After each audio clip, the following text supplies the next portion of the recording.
YTV news కి స్వాగతం.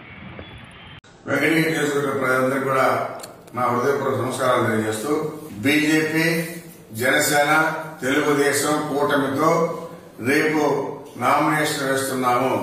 వెంకటగిరి ప్రజలందరూ కూడా రావాల్సిందిగా పేరు పేరున ఆహ్వానం పలుకుతూ నమస్కారాలు. జనగణ మంగళ నాయకుడా, ఘనమగు చరితల నాయకుడా, పలుతరములు మము పరిపాలించర స్వామికుడా, నవయుగ మేధో సైనికుడా, సమయము తెలియని సేవకుడా, యువన వ్యాంధ్రకు ప్రగతిని చూపర సాధకుడా, వైతాళికుడా.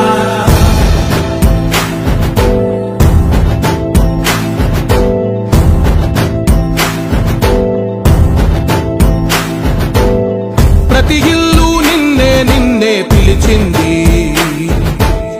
ప్రతి గడప నీకే స్వాగతమంటోంది, ప్రతి మనసు నువ్వే గెలవాలంటోంది.